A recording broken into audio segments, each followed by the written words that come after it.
Hello and welcome to PCI Webinars. Today's webinar, Creating Boundaries with Patrons, with Dr. Steve Albrecht. Steve Albrecht is a national expert on library security. He brings HR, security, risk management, and law enforcement background using humor, relevant stories, and new tools for challenging patron issues. As a speaker, trainer, author, and consultant, Steve is internationally known for his expertise in high-risk HR and security issues. He's well known in libraries around the U.S.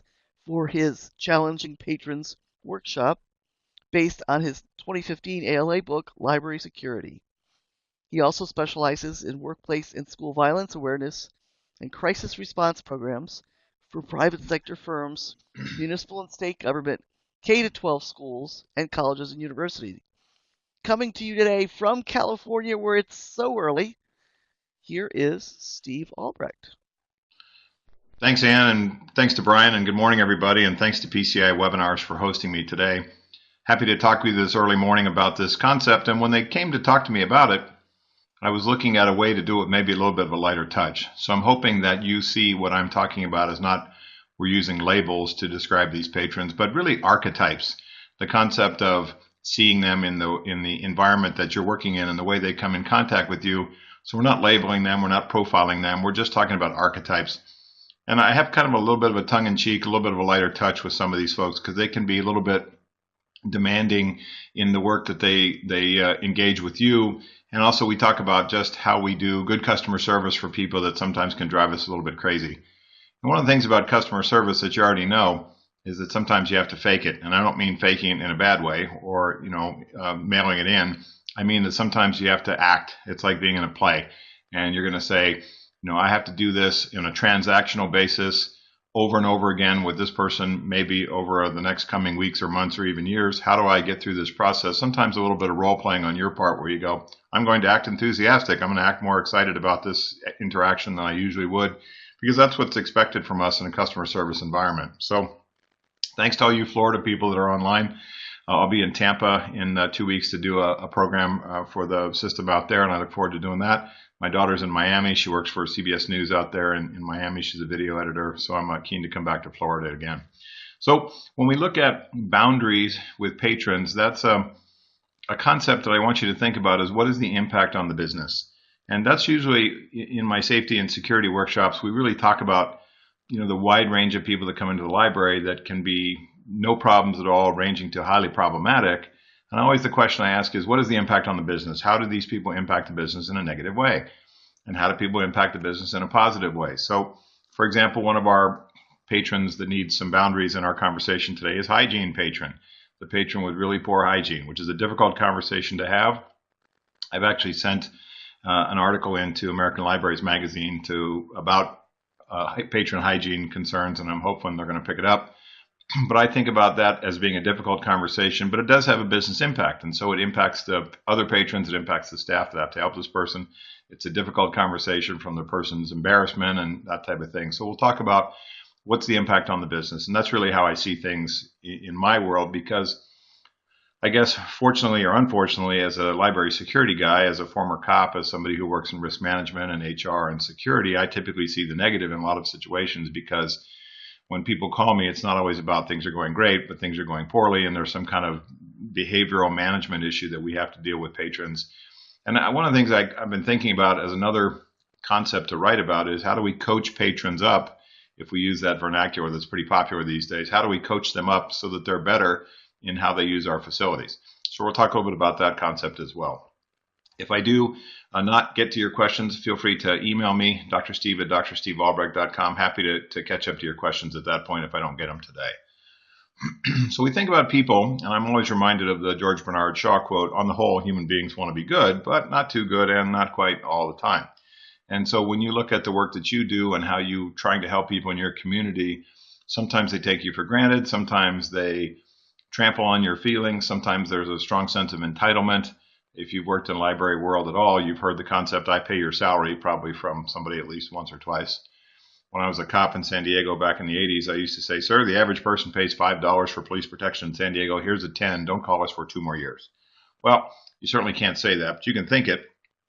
And one of the things I've always known in my 17, 18, probably coming on almost 19 years of working with library people is that many of you, like me, are introverts trapped in an extrovert's job, which means that you have an introverted perspective, introverted personality, but you have to be a situational extrovert at times to be able to deal with people that are coming in to the library. And so sometimes you have to turn it on.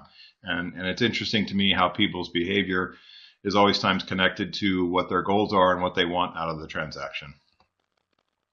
So I think it's important to look at how we see patron boundaries with a concept that kind of goes back to what I talked about before, which is not about labels or profiles, but more really archetypes. And then can we accept the person as they are, as we see them, without having to accept their inappropriate behavior? And so again, I go back to what impacts the business in a negative way, and how do we see their impact on staff and other patrons as being positive or negative. Some stuff doesn't bother me. I don't care. Let them do what they want because it doesn't impact the business. A guy sleeping in the corner that doesn't bother anybody is not my biggest concern. But then we talk about other people that really do impact the business in a negative way, and we have to address it. And I guess the biggest thing for me about that is our need to be firm and fair and reasonable and appropriate and consistent and humane, all those things. And if you look at all those words that I just used, consistency of response and consistency of message is the most important for me.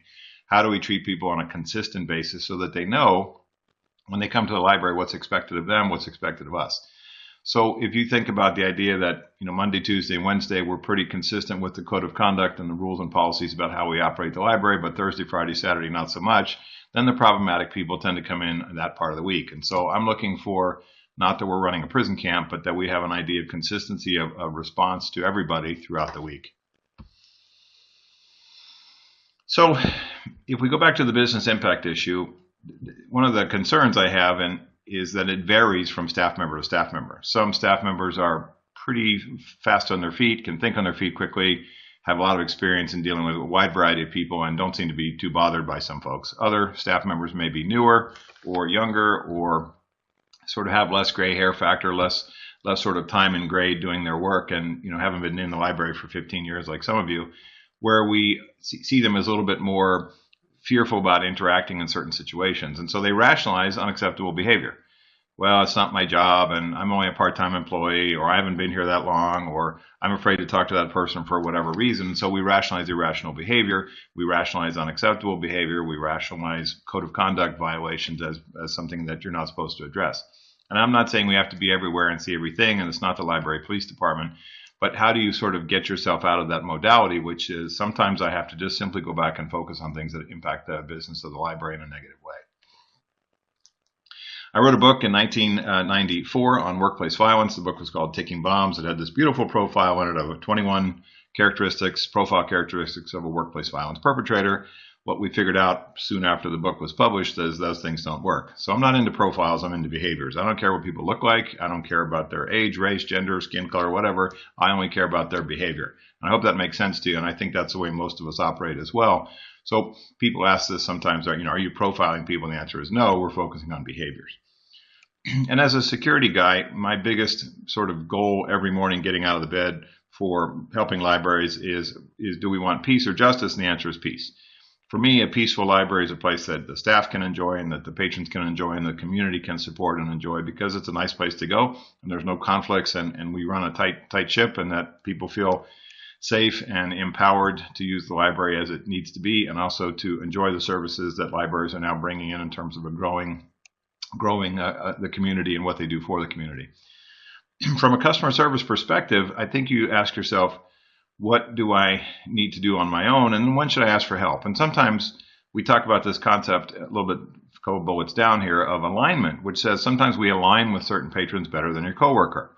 Here she comes, seems to like me better than you, I'll take care of it. Here he comes, can't stand me, seems to like you better, you take care of it. So sometimes alignment says you may have a better fit for that patron, and it could be based on age or race or gender or previous contact or previous experience. It's just a better fit.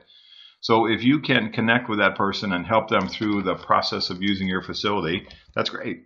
If not, then maybe you need to turn it over to a coworker who just is a better fit. And asking for help should not be a sin in our work culture. And that's a big thing for me, which is sometimes, especially newer employees, feel like, well, if I ask for help, somehow that means I can't do my job, or I'm not skilled, or I don't. It embarrasses me to have to admit that I don't know all the ways to solve a certain problem. That shouldn't be the case. The case should be that we ask for help when we need it, and if somebody comes over and changes the ratio of confrontation or changes the ratio of conversation in such a way that people feel, okay, sometimes it's just a better fit, then asking for help should not be a sin. Within that characteristic, I'm always because of the safety and security part of my world, I'm always into you doing your job safely. And so if you feel like you need to disengage from a patron, disengage. And if you feel like you need to get help, get help. And if you feel like you need to bring over the person in charge or your boss's boss, or you bring over somebody else just to watch you do what you do, that's fine. It's more important to do your job versus do your job safely. I talk to library people and they say, Steve, these two high school football players got in a fight in our library. Should we break up the fight? And the answer is no. So sometimes you just need to think about how do I do my job safely as opposed to just do my job and take care of yourself first. And we know that you can't help other people if you're not safe. So this alignment piece, I think, is a strong discussion that we have. And sometimes you look at what your customer service skill set is and what you like to do and how you interact with people and where your best approaches are with certain people, knowing that we have to adjust. And sometimes the way we treat people is based on previous experience and previous contact where it's went really well or not so well. You have to adjust and say, am I the best person to help this person? If there are no consequences for the patron's behavior, then we can expect that it's going to change. I have 5 dogs. I have little pugs and chihuahuas, and we have some rules about how you get treats in my house. And if you do your thing the right way outside and go potty, you get treats. And if you are appropriate as a good dog in our house, there's lots of treats to be had. If you don't, then no treats. So I'm into consequences for patron behavior, which is where we look at things that really impact the business in a pretty serious way. And, we have to think about, can we kick out certain patrons that are doing things that are unsafe for the staff and other people? So I'm into consequences. And again, I'm not trying to beat people over the head with the law book or beat them over the head with the copy of the code of conduct. But I hope you understand what I mean. If there are no consequences, then you're not going to get compliance. So we talked about this a little bit, which is, do we need acting skills sometimes? And I think we do. I'm going to act enthusiastic even though I'm tired, my feet hurt, I want to go pick up my kids, I want to go home. Do we need a little patience with people? I think we do. And I think that's a skill that a lot of library staffers have, which is they're infinitely patient. But also, when we talk about the main sort of discussion for the topic today, it's about boundaries. And I think that you have to come up with a rule in your own mind that says, what is the amount of work that I'm willing to do for this patron on this patron's behalf before I can simply say I've done enough and it's time to change tracks and go help somebody else. And we'll talk about an approach to do that. And the last one, if we talk about coaching people up and bringing people up to a compliance level where they're using our facility safely and effectively and we're providing good services to them and they're not impacting the business, how do we prove that they have made these changes? Well, it's a behavioral shift. It's a different way that they come in and they're more respectful of our facility and more respectful of other patrons and more respectful of us, and that's always what we're shooting for. So here's the 12, the patron who monopolizes staff time. And that's the person that could be known as the patron with 1,000 questions. I get this a lot in my security program, which is the harassing patron, either of a sexual or racial nature. And that's a pretty serious issue here, especially in our time now, which is that staff members have a right to work in an environment where they're not sexually or racially harassed by anybody, and that they have a duty to tell us if those things aren't happening. And so that if it is happening, that we can address it. And so if it goes unaddressed, that's a problem for all of us, and we need to know about it. We're certainly talking about the stalking patron. I get that a lot with female staff members who say, this guy is really creepy, he stares at me, he asks questions about my personal life, things like that, which is inappropriate. We'll talk about that guy. The lonely patron is not necessarily problematic, but sometimes they can be a big time drain. They're sort of like the person who monopolizes staff time. But oftentimes they sort of come in and they really want to engage, and we'll talk about some ways to maybe connect them with other people or mentor them into certain programs and things where we can find their likes and connect them with people who can kind of get them out of this sense of loneliness. We've all dealt with the entitled and the rude patron. I pay your salary, I'm going to speak to your boss, you'll be sorry, et cetera, et cetera. We'll talk about how we deal with that person using venting and validation. I'm a big believer in allowing people to vent. Let them say what they want to say, and we validate their concerns. And again, here's some role-playing coming in. Validation is things like, I see, I understand, you could be right, tell me more, I'm sorry that happened, let me jot that down, let me get your name, sir, let me get a supervisor for you. Again, we're trying to get a sense of they're being heard, and sometimes when they are heard, they get out of that sort of rude and entitled modality because they just want to get stuff off their chest. Certainly, some of you may be pretty well versed in dealing with homeless patrons. They're not always problematic and dangerous. They can be difficult. And really the most difficult ones that I do in my work is typically the one that have sort of the triangle, which is homeless, mentally ill, and substance abusing patron. So if you have all those three people in one person, all those three typologies in one person, it can be difficult. Substance abusers are very cyclical in their behavior. Sometimes they comply. 2 seconds later, they don't. Their brains sort of click on and off depending on what their drug of choice is.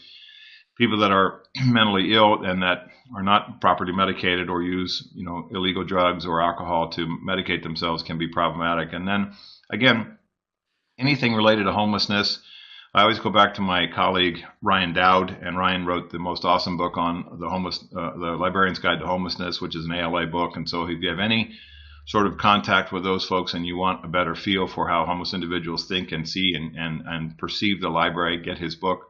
He's a great guy. I always want to talk about the tween-age patron, which is that sort of 12 to 16, 17-year-old patron, which is sort of has that horrible mix of hormones and puberty and hypersensitive to being slighted and really sensitive to peer pressure. I remember when my daughter went through that and how difficult she was. Everything was drama and everything was, at the top of her lungs. We'll talk about that person. And again, that's an alignment concern. The technology confused patron, sometimes they're technologically confused by choice. They just don't want to learn new things, and sometimes they really monopolize a lot of time by having you explain stuff over and over again. Elderly or disabled patrons, again, we need our patience pills with that population. Sometimes they may have cognitive issues which make them more challenging to talk to.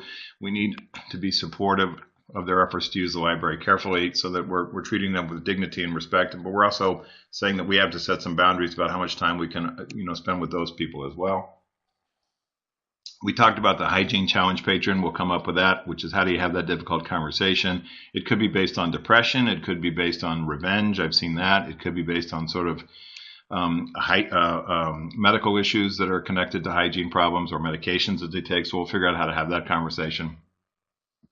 There's also a patron at the list here who sort of misses the old days at the library. They're kind of bugged about the fact that you can eat in the library, or that there are children playing games in the library, or that it's noisy in the library, or there's groups or meetings in there that they disagree with politically or whatever. And they can be difficult to deal with because they're kind of a combination of a lot of these things. They can be monopolize staff time, they can be entitled, they can be rude, but also they sort of miss the old days.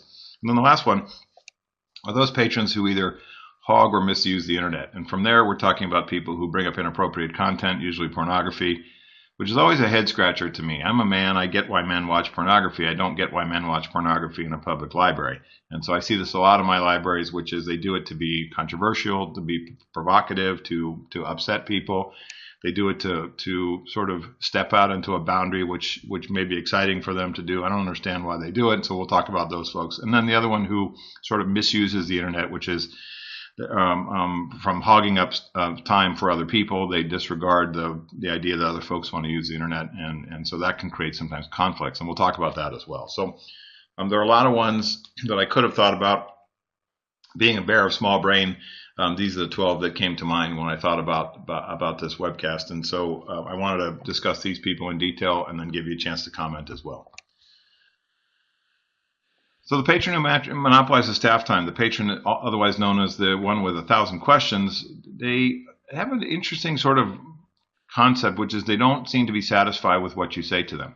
And so you can get into sort of a tennis match where you hit the ball back and forth with them, and they say, well, that won't work for me, or you're not listening to me, or can't you see that those things won't work for me? And then they can be a bit on the passive-aggressive side. They won't accept your answers, and then they sort of criticize you for the answers that you give.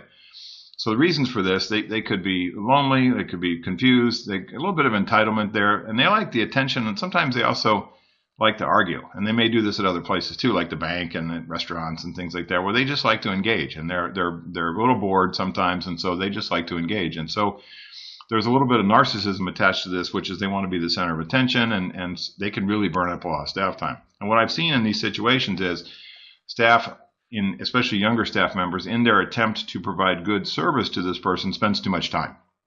And as a result, staff member comes away sort of frustrated. This person won't listen to me, won't sort of take any of the perspective that I've offered in terms of how to solve some of their problems. So I'm big on the rule of three. And for me, the rule of three is I'm going to give you 3 or 4, typical solutions to things, and that's enough. I'm not going to give you 15, and I'm not going to keep hitting the tennis ball back and forth. So you need to be patient and provide good service, but you got to set limits on what you can or what you will do. And then sometimes they will say, well, you need to keep helping me. And I say, I need to move on to help other patrons, or I need to do other parts of my job. That's the antidote for when they say, well, there's no one in the library besides me, you need to help me. And you say, okay, helping patrons is part of my work, but I need to do other parts of my job. And then this is not dumping them off on other staff members, but we go back to the alignment issue and we say, well, who is the best person that may be a better fit? I wrote this in the library security book, and I believe it in my heart, having seen it. I'm a big fan of little old lady librarians. Little old lady librarians who can be as, the same age as your saintly grandmother, really good sometimes at providing the kind of service that sort of sets boundaries. I've told homeless guys they have to leave the library and they want to fight me, and then little old lady librarian comes over and she says, you need to leave, and they're like, yes ma'am, I understand, and they gather up their things and they leave. So I'm back to the idea of fit and who is a better fit with this person based on interests or just patience level. And so if you feel like that you're sort of getting targeted by this staff member, say who is maybe a better fit and who can I hand them off to and who can come in and sort of ride to the rescue as necessary for this type of conversation. Then this one drives me crazy, which is the harassing patron. Here we have a series of behaviors, either of a physical nature, in which case you call the police if somebody makes physical contact with you, or they make a number of comments of a sexual or racially harassing nature. And then again, I look at people who either are too dumb to come in out of the rain and do this because they don't understand. They may not understand the social cues and mores of how we do interact with each other. And then there are the people that do this on a regular basis, especially men towards women, that create this hostile work environment based on being harassed based on your age or race or gender or sexual orientation or whatever. This person may use physical size, intimidation. They could invade your space. I certainly notice that men will invade the space of a female staff member, won't do it with a man. Men don't get in the face of other men. There's no finger pointing or chest poking or that type of thing with men, because that starts fights. They may use fear, or they try to humiliate or embarrass a staff member by being loud or aggressive. So the issue for me for these people is oftentimes they're either so dumb to not have good social intelligence, or that this behavior has worked for them in the past. And so they use it to keep people one down. It's a learned behavior that they've gotten from their childhood. It's a past behavior that's worked. They like to keep people down, and either don't care about gender or culture or diversity differences in our world. A big part of this for me is tell people to stop this behavior, tell this patron to stop this behavior early. And oftentimes I will get, if you think about sort of the stalking patron as the next conversation and the harassing patron, I get staff members, oftentimes females, who will tell me that I'm uncomfortable giving out personal information to these types of people. And I'm like, great, don't give out personal information to these types of people. Hey, are you married? The answer is, I don't talk about my personal life. Hey, are you dating anybody? I don't talk about my personal life. You got any kids? I don't talk about my personal life. Where'd you go to high school? I don't talk about my personal life. So you're not trying to be rude, but I don't think you have any compulsion, either for this patron or for the next one, to give up private information about your personal life. It's just not part of your job duties and job descriptions. And if people are sexually or racially harassing you for any reason, even at low levels, you have to tell them to stop. You're the first line of defense early on. And then you got to tell your boss. You tell your boss or your boss's boss. You tell the human resources director for your city or county. You call out the behaviors to other staff members, because sometimes the same thing may be happening to them. We want to make sure that we address this, and it's not you out in the woods by yourself on this issue, but we collectively enforce consequences. We have supervisors intervene, and I don't care if the guy's the richest guy in town or he's the most popular, landowner in town or something like that. I don't care. I don't care what status this person has in the community. If their behavior is inappropriate, we use things up to including suspensions and expulsions. And what I do in these situations is I say, gee, sir, based on your behavior with our staff member here, you get to do business with me, or you're going to do business with this other person here, or in a worst case scenario, you're going to work with us over the internet or over the telephone, because we can't have you do these things in our facility. It's not what we allow. It's not what we're going to have happen here. So the big concern I have with this subject and for harassment is sometimes staff members let it go on too long because they don't know the value or don't understand the value of reporting and how important it is for us to get involved in these situations early, and that we enforce consequences in these things. Otherwise, the message to the patron is it's okay. And if we don't enforce consequences, then the message to the staff members is it's okay as well, and that's not right.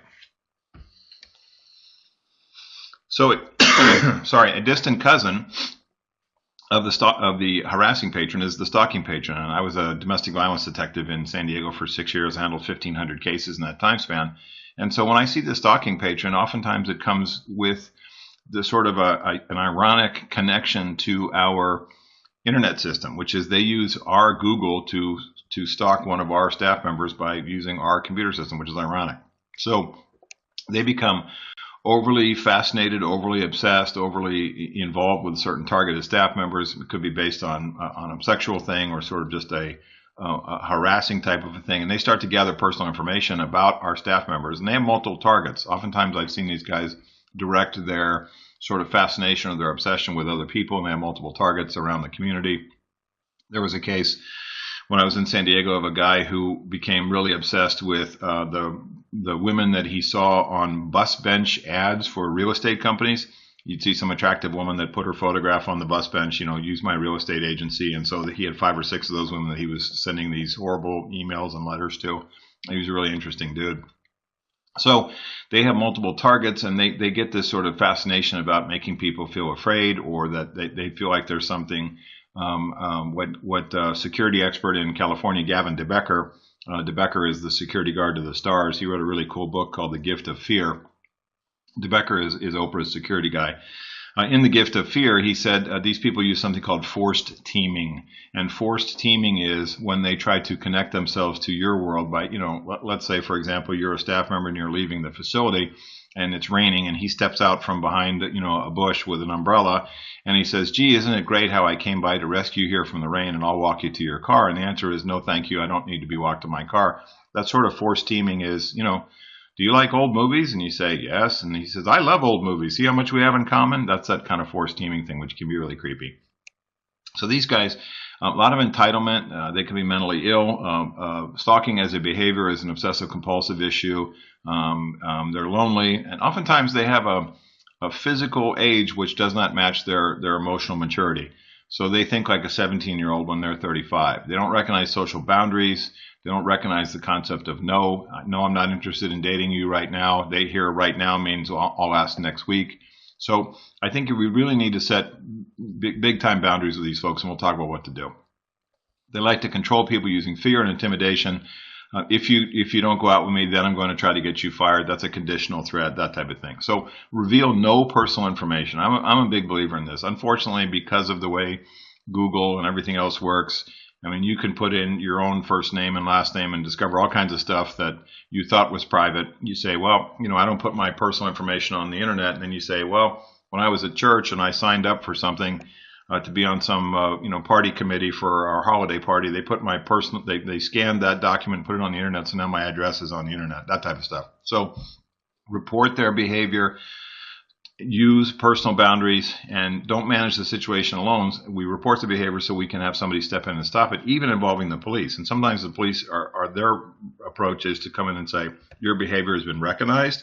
Your behavior is bordering on the illegal. If you don't stop doing what you're doing, you're going to move yourself towards getting arrested. And so the big thing that I always get from people about stalking as a behavior is the risk factor to violence. And so, if you saw the movie, now it just went out of my head, Glenn Close and Michael Douglas, if you saw the Fatal Attraction, that sort of stalking type of a thing that ends badly, that's pretty rare. Most stalking situations that are connected to violence, where the recipient is going to be injured or killed, is there was a previous love relationship. So when I do threat assessments for libraries and we're having this issue, my first question is, how do you know this guy? And it's typically men. It's about 85% men and about 15% women. Sometimes women have something called erotomania, and erotomania is where they have a delusional belief that they're somehow married to Brad Pitt or married to George Clooney or married to one of these other Hollywood movie stars, and even call themselves that. So that's pretty rare, but it's typically guys. And when we think about this concept of every woman listening to me knows that if I say, if I can't have you, and then the follow-up is nobody else can, those guys are wicked dangerous. So, and when I do threat assessments in library situations like this, I always ask, what is your connection to this person? And you go, I don't know who it is. The guy started following me to my car. He showed up at the gym where I work out at. I've seen him at the supermarket. Those kinds of creepy type of behaviors we need to know about. If you do not have a previous intimate relationship with this person, the risk factor for you to be harmed by this guy is quite low. But still, it's an issue we need to focus on, because sometimes these things can escalate where they feel like, if I'm running out of time, I really need to, run away with this person. We're going to run off to Mexico together. We need to get involved and make sure that doesn't happen. So I look at this type of behavior as kind of a control thing and a dominance thing and a fear issue, where we look at, this guy stares at me all the time and comes over and says inappropriate things. We need to know about it so we can stop it.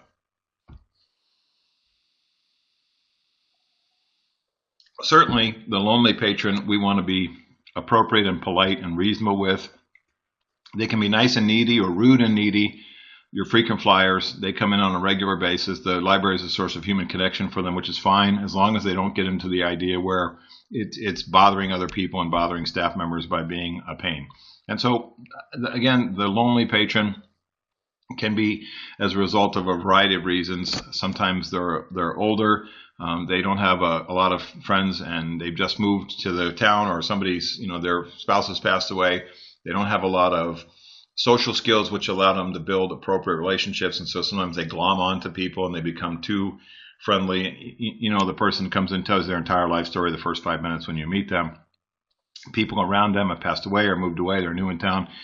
And this could also be the starer. I get this a lot from library staff members, oftentimes women, who say, this person stares at me. And then when I get into the root of why they are the starer, oftentimes we discover that there's some autism spectrum issues for this person, and they have poor social skills as a result of autism. So they'll sit across the room and stare at you all day, and you see it as sort of a creepy sort of sexual thing, and whereas for them it's just that's what they do as part of their social interaction. So I think we have to see the lonely patron as who they are and where they are, and have some empathy, and again, take your patient's bills. But also, how do we connect them? How do we mentor them? How do we find other people that are maybe in the same social circles or the same activities or the things that they like to do? So, that's a conversation with the lonely patron where you really try to figure out what is it that interests them, why they're coming to the library, what is the connection that they're looking for at the library besides just other human beings. How do we find ways to get them into programs or into things that sort of redirect their energies and their interactions with you into a way that's easier to manage?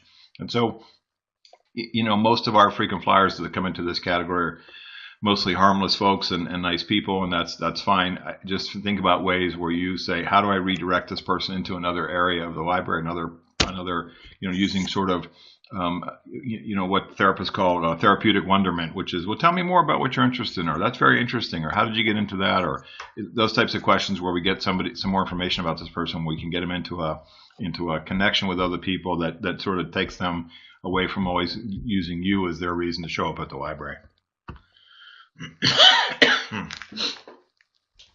So here, the entitled or the rude patron, this male or female can be pretty intrusive. There's the I pay your salary is one of their favorite sort of phrases, but it's also a mindset for them. They see oftentimes staff members as being sort of one down to them, and there's a dismissiveness to them if you don't help them or jump on it right away. They don't really see the rules as things that they have to follow. They're not big. It's ironic to me. They're not big on reading signs. So they'll stand next to a huge sign that says no tax forms, or we can't give tax advice, and ask you about tax forms and tax advice. And so they oftentimes don't believe that the code of conduct applies to them. They're not very cooperative when you ask them to do certain things. And oftentimes they're not patient with other people. So they're not crazy about little kids or reading hour or teenagers in the library. They want it to be sort of quiet, and they're kind of connected to the miss the old days patron. They may use verbal confrontations and verbal or physical intimidation, physical size. They can be aggressive. They can be demeaning in conversations. They'll say stuff like, you don't know your job very well, and that type of stuff. And I always say, yeah, you could be right. And one of the reasons they do this is it works for them. It's part of their life issues. They have really low self-esteem, which they mask with this obnoxious bravado, which is, I'll come back, double down on my low self-esteem by really acting obnoxiously in kind of a bullying sort of way. And I think we go back to our approach to firm and fair and consistent service to them. And I acknowledge their impatience. I understand you want to get through, the checkout line really quickly. I understand you don't have time to wait. I'm going to do the best I can to do what I can for you. Maybe I need to do something different, like take your name and number and call you back. And also I use, kind of like with my dogs, I use praise when they act appropriately. Hey, thanks for your patience. I appreciate your waiting, over there. I know that, your time is important. And we do a little bit of role play. We do a little bit of acting skills there, and we give them praise for when they do things that are correct for us and that they really, really start to follow the rules.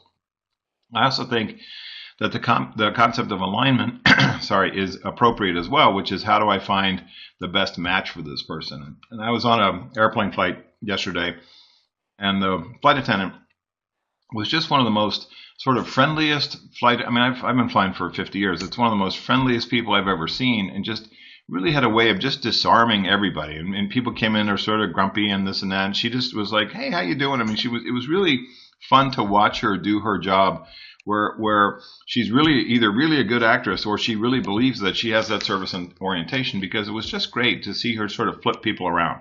And they came on sort of, bugged about the situation. We had a bunch of weather delays and all this, and she just really, said, "Hey, let's get you, seated in one of our comfortable chairs, and as soon as we can, we'll get you, a soda or a cup of coffee, and thanks for coming on board." And she really did a lot to sort of flip the script. And so, for me, for the entitled or the rude patron, I don't get defensive back to them. I may use a lighter touch or a little bit of a sense of humor. I typically try to ignore the comments that they make, because you can take these things personally. And I don't think you can change their mind by arguing with them. I think you can agree with them. And then we'll go back to the 2 V's, which are really important. One is the venting part. Let them vent. They have this big energy balloon. It's this big, it's big as the room, energy balloon that's filled with all this sort of negative thoughts. Let them vent and validate their concerns. You could be right. Thanks for telling me about that. I know your time's important. Let me take some notes. Who did you talk to yesterday? Let's make sure this doesn't happen again. Thanks for bringing it up to our attention. We want to make sure that your experience is good. Those types of validating type of concerns where people feel heard, they feel listened to, they feel like their message that they think is critically important is getting into your head and that you're acting on it in a reasonable way. Those are all ways that we manage this type of behavior.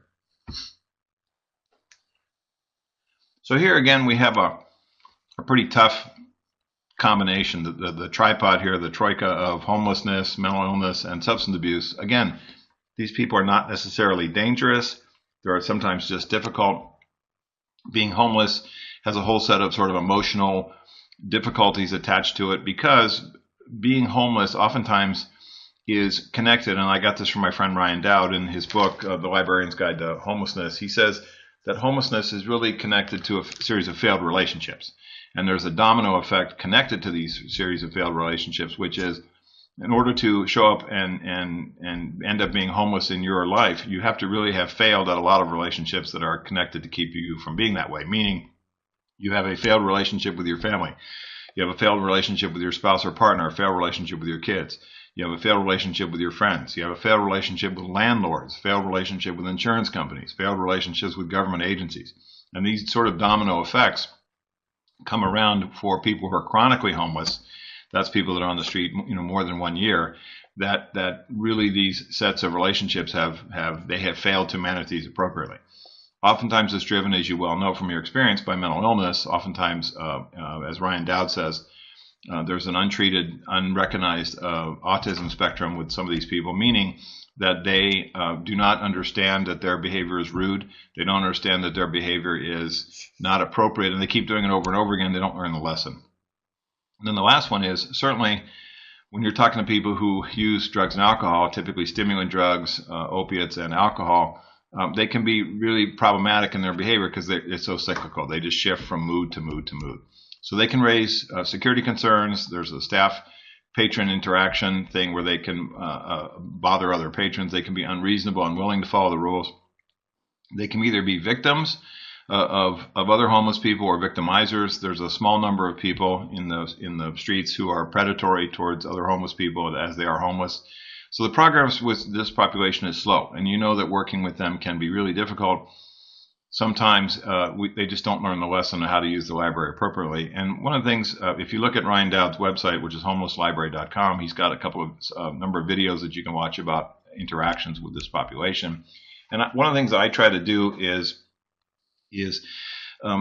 get them to, as empathically as I can, just try to get them to see you got to follow the rules. You can't go in. You got to follow the rules. You got to leave for the day. You got to follow the rules, or can you go over and get your friend who's not following the rules to comply? And sometimes they want to be helpful in situations where we see them as a human being, we treat them empathically, we see them as another person, but we ask them to be reasonable and appropriate in terms of following the rules. What I oftentimes looked at with this population is our ability to bring in social services or the police on a regular basis, not into an enforcement capacity, but in a meeting capacity.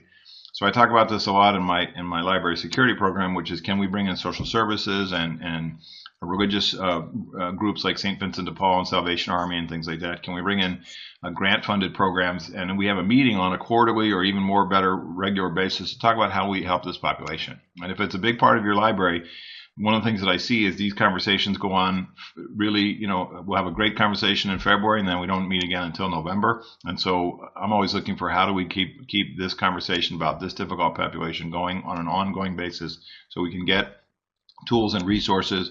We can provide staff training. We can do trickle-down training through staff meetings and things like that. We can make changes to our code of conduct as necessary so that we really help this population, which can be very problematic in certain libraries.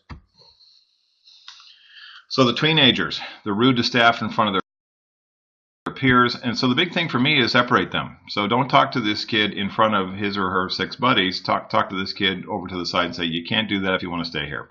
So I have 2 phrases. Down at the bottom there it says tools. I have 2 phrases I use all the time. One is, you can't do that if you want to stay here. And the other one is, our insurance won't let you do that. You can't do that if you want to stay here. It gives them a situation where they can make a choice and they go, fine, I'll just leave or whatever, or they'll comply.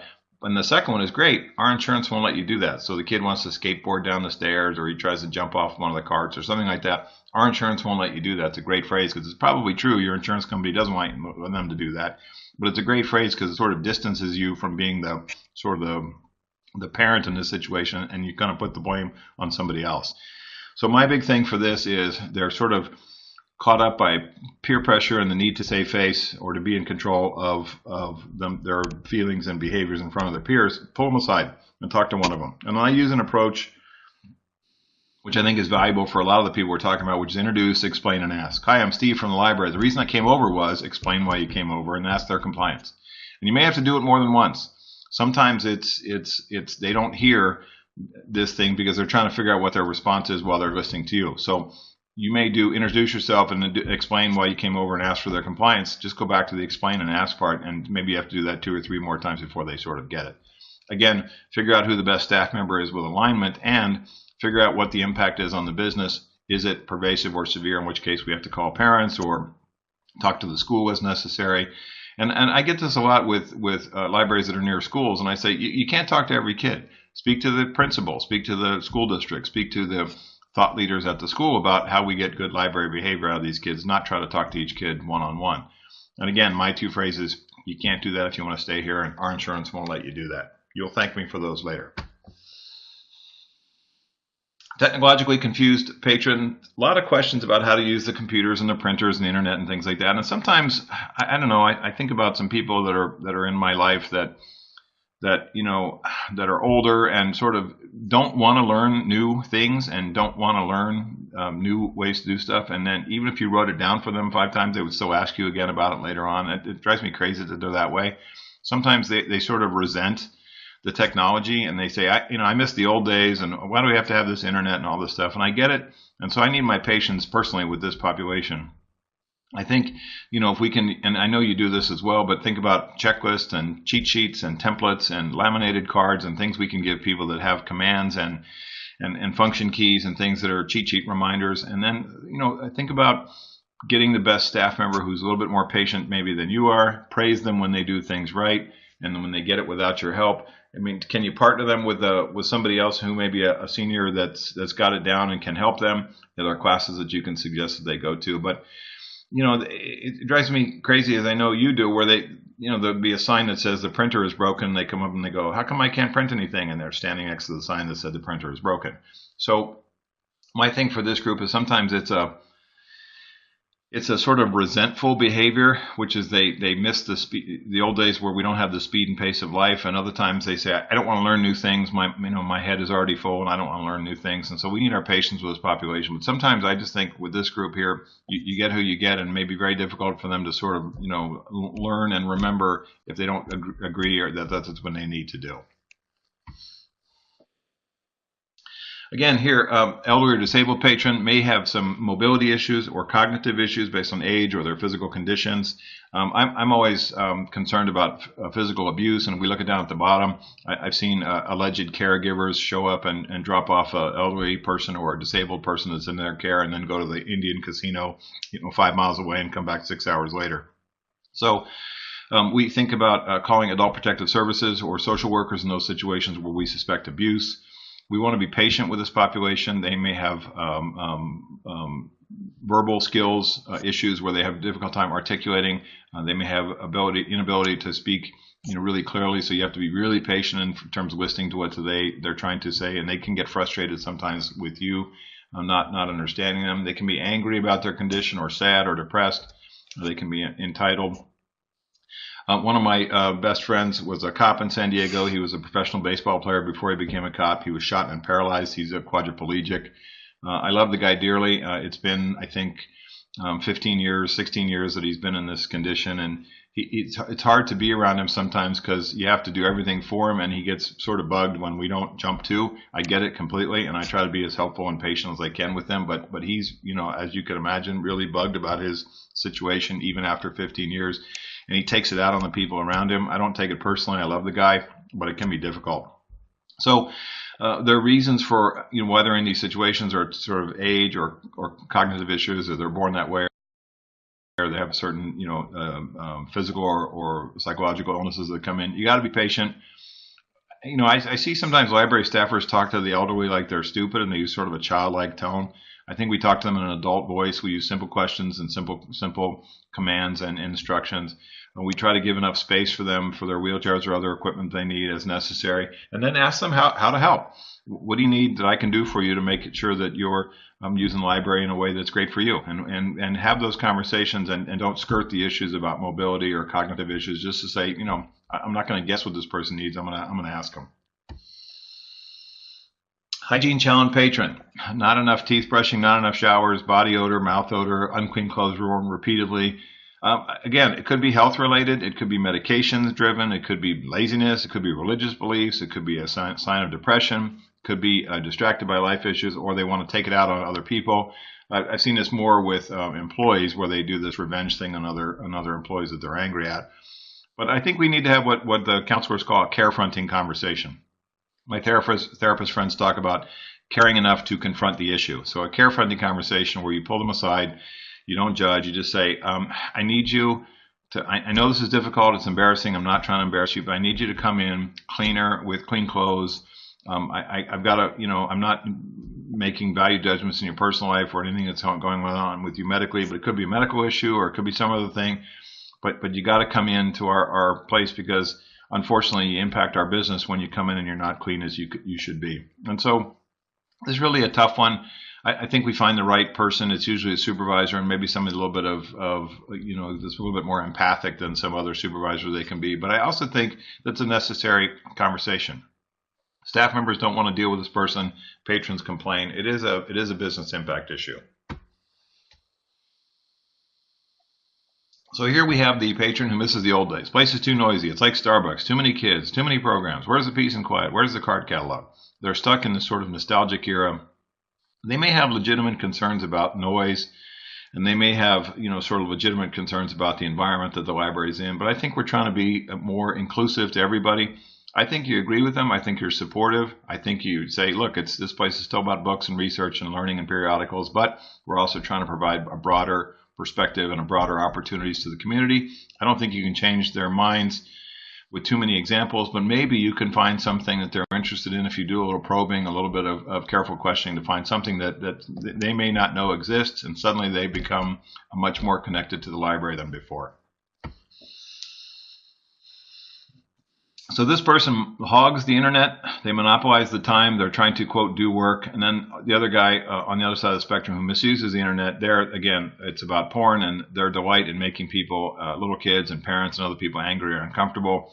I go to lots of libraries where there's no filtering, and we don't have, the staff do not really police up this issue. And so it's pretty rampant. I go to other libraries where there is filtering, and if there's not filtering, staff is very vigilant about this. So my thing is, we have to set a code of conduct standard about this issue. if your library says, the sky's the limit and people can look at whatever they want and we don't do anything about it unless parents complain, okay. Or we say, we have sort of a split the difference, which is we don't filter, but we do enforce the fact that people can't bring up inappropriate sites or pornography or that type of thing. Then that's fine too. But just be consistent in what you do, and then use your discipline policy, including expulsion for repeated events. I oftentimes get calls about this because people will be concerned about child pornography or illegal sexual behaviors in public, that type of stuff. And I think, if you think to yourself, we need to call the cops or talk to the cops about this guy, then do that. Because oftentimes we can interrupt some type of behavior, because what these people do, especially for the pornography piece, is it's an escalation where their sense of sort of excitement is not being satisfied at home, so they take it to the public place. And so then we get into exposure type situations and other escalating behaviors where they start to move up the spectrum towards more illegal behavior, more dangerous behavior. So they're certainly selfish.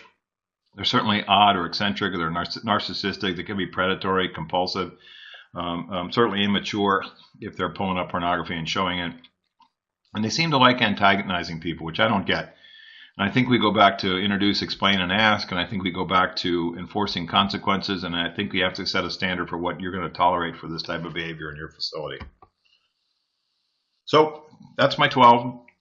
There's probably 115 other ones that I didn't cover, but I'm thinking of, based on the people that I talk to and the work that I do, these are the people that come up to me on the coffee breaks and at lunch and my training programs and go, can I tell you about this guy? And he's part of the 12. So back over to any questions that we have. I'm happy to hear about them. Terrific analysis, Steve. Really, really good. I think you've covered so many. Let's see if there are any questions.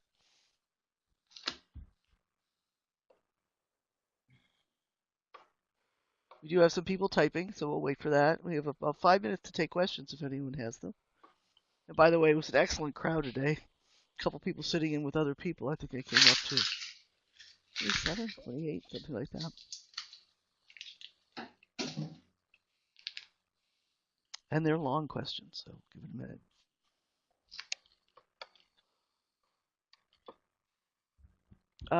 Donna's asking, what's the name of the book you mentioned? Something about fear by Gavin. Yeah, Gavin DeBecker, Gavinde, little d, little e, Becker, Becker, The Gift of Fear. Came out, I think, in the early 2000s. He's Oprah's security guides, has a silver cover. It's a great book. A lot of women read that book and like it. It's very empowering. It talks a lot about intuition and safety. It's a great book, The Gift of Fear.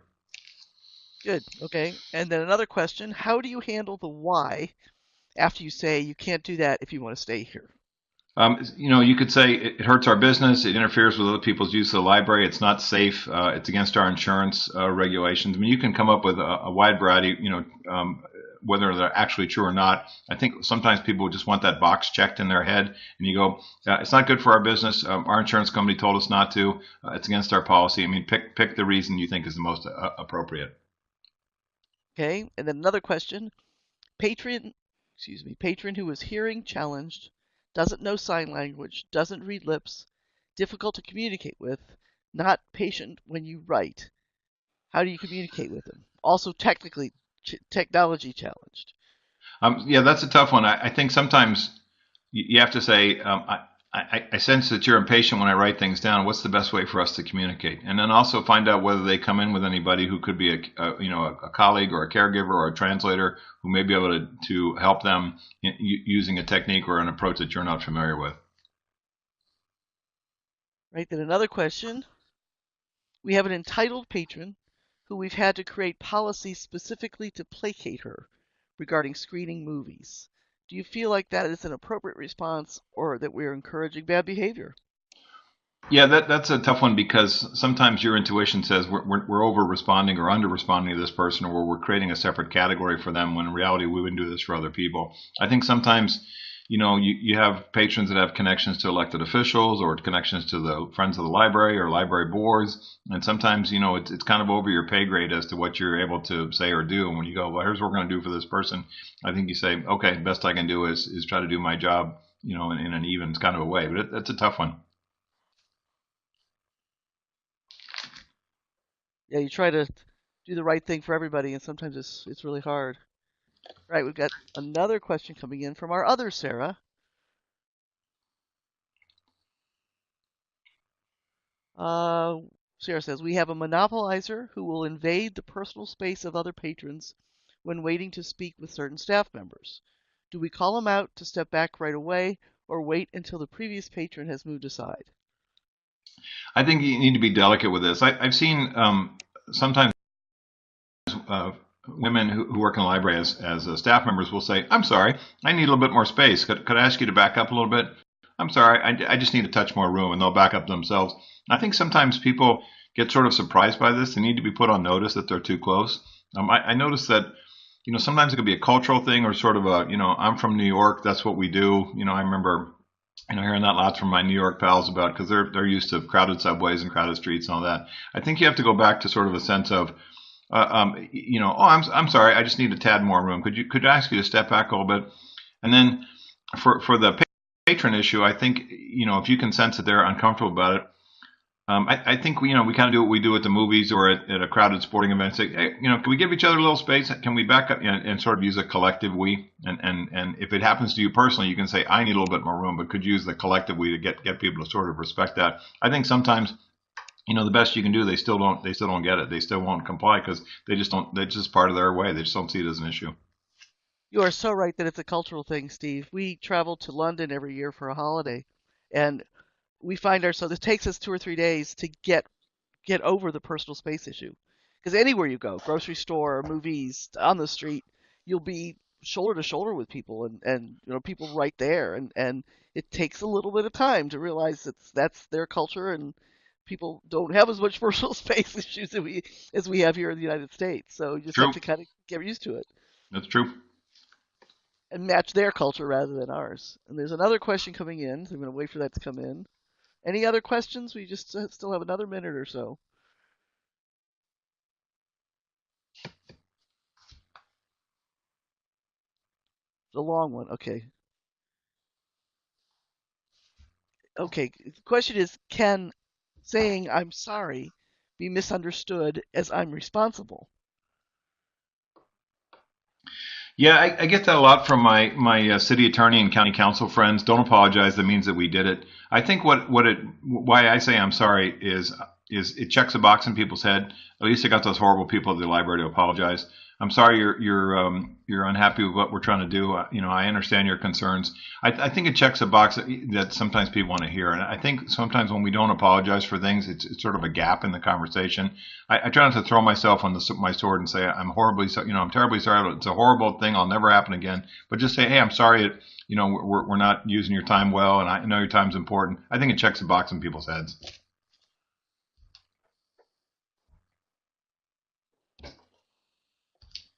All right. Excellent answers and some great questions. Anybody have any other questions?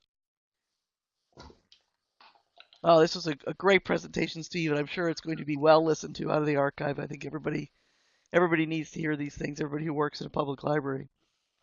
So I want to thank Steve for putting this together. I really liked the way he did it. It was nice to see those categories and really covering all the bases that we need to in this. So thank you all for attending, and we will see you again soon in another PCI webinar. Have a great afternoon, everybody. Thanks, everybody.